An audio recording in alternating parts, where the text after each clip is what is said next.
皆さん、こんにちは。私はサクと申します。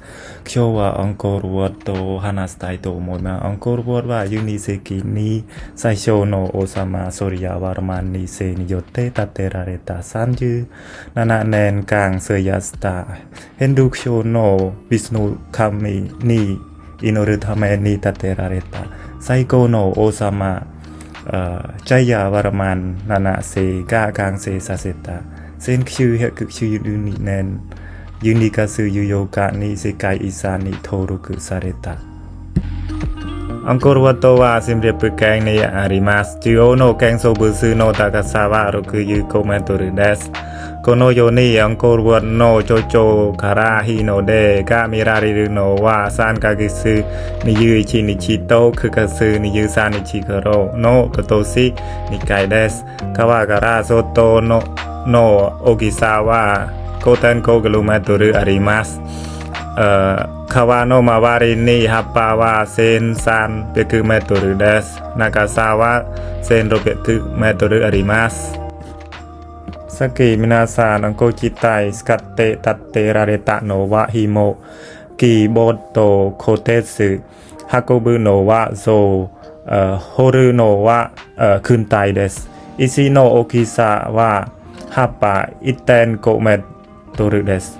奥行き高さ1メートルです。石の重さは500から900キロです。石の重さ全部で1000万トンくらい使われた。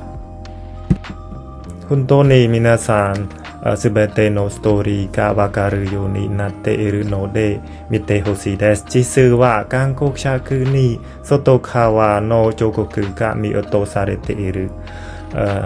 このストーリーはラマヤナ、リムケという意味です。ラマ、落ち引きる猿の大群とアシュラの温か場面です。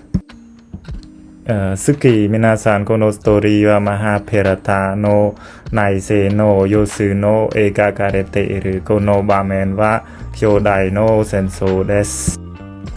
好き皆さんこの川はソリア・ワルマン2世の軍隊と兵士の訓練をしているところです。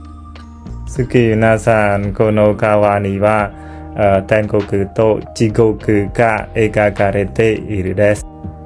このストーリーはコスモトドの場面が描かれている。ビスヌ神が亀に変身しマナラ山を支えている。マナラ山には大きな蛇が巻かれている。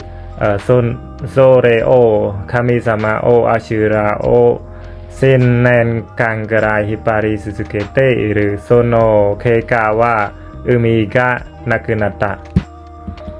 続いて海がなくなった場合は盗み女神様とアプサラス、花、馬、象など最高に不死の薬が出てきた。次当面北側はビスヌ神とアシュラの温かい場面です。次北面東側クリスナの孫とセウィア神が描かれているです。次北面西側はアムランタをめくる鏡とアシュラの温か場面です。